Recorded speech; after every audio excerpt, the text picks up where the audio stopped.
Astăzi vă prezint o prăjitură cu foi, cremă de griș și gem de caise.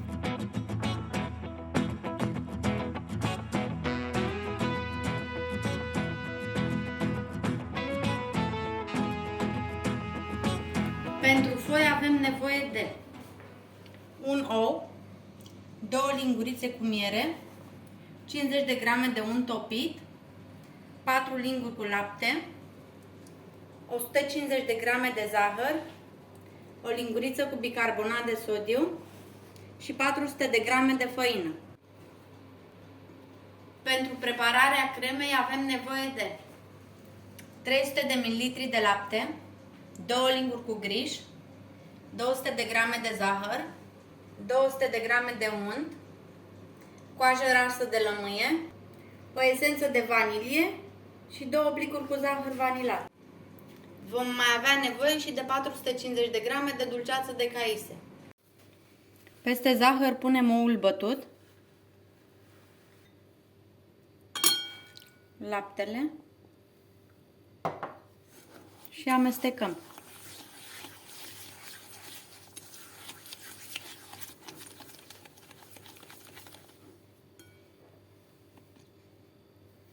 Adăugăm untul topit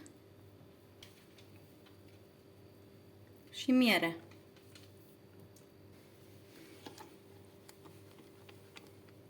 Amestecăm bine până aproape se topește zahărul. Am pus bicarbonatul peste făină și amestecăm.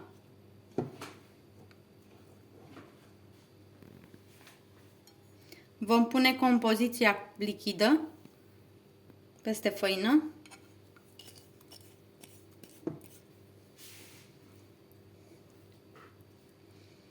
Amestecăm la început cu o spatulă.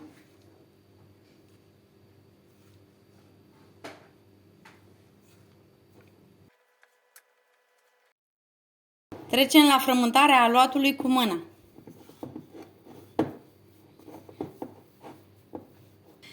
Vom transfera aluatul pe blatul de lucru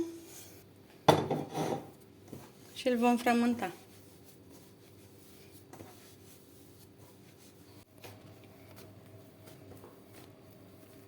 Aluatul este sfărâmicios și un pic moale, dar cu ajutorul făinii vom reuși să întindem foile. Împărțim aluatul în 4 părți egale.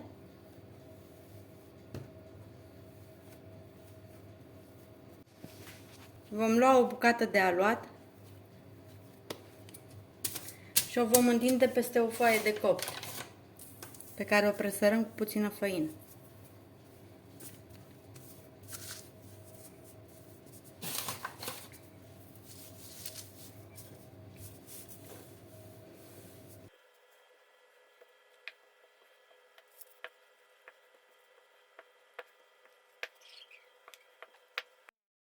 Am pus foaia pe fundul unei tăvi și o vom decupa.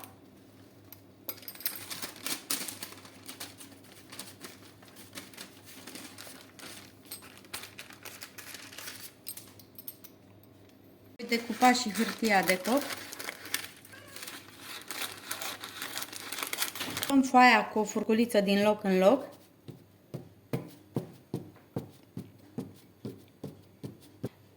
Luăm tava și o băgăm în cuptorul încins la 180 de grade.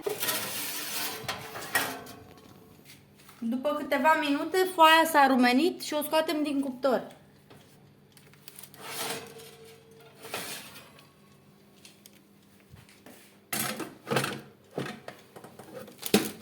Într-o cratiță pe care am pus-o pe foc, adăugăm laptele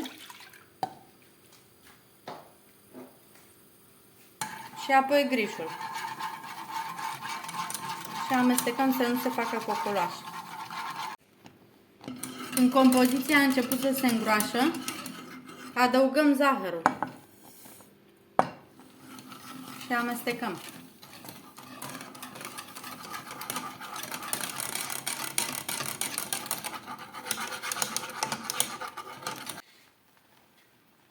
Compoziția s-a îngroșat din nou.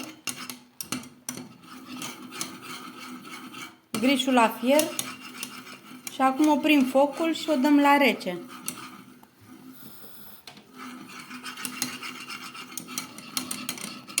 Când crema este caldă, adăugăm untul,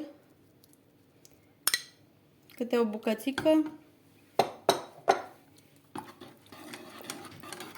și îl încorporăm în griș.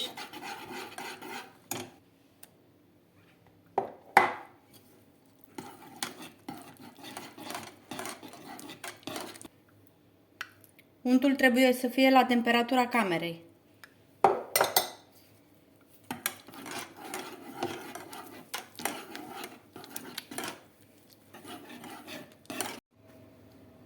După ce am încorporat bine untul, adăugăm vanilia și zahărul vanilat și coaja de lămâie.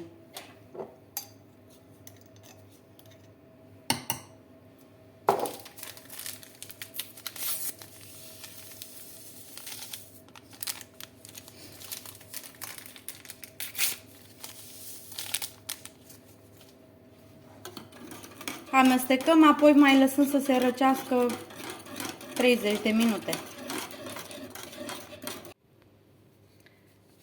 După ce crema s-a răcit, vom începe asamblarea prăjiturii. Pe o tavă am pus folie, apoi am pus prima foaie. Vom turna peste foaie jumătate din cremă și o vom întinde.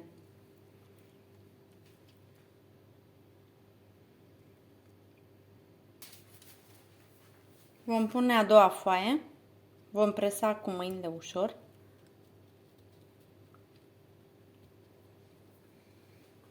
Vom adăuga gem de caise pe care îl vom întinde peste foaie.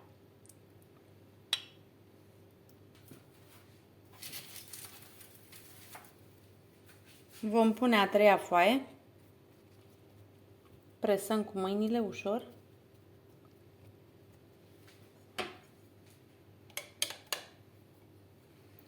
Și vom pune restul de cremă.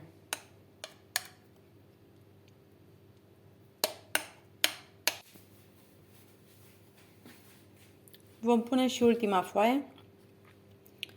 Și acum vom prepara glazura. Peste ciocolată am pus laptele și o vom băga la cuptorul cu microunde pentru câteva secunde. După 50 de secunde, ciocolata s-a topit și acum o amestecăm.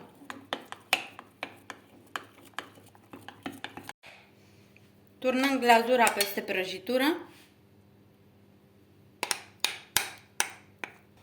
și o vom întinde.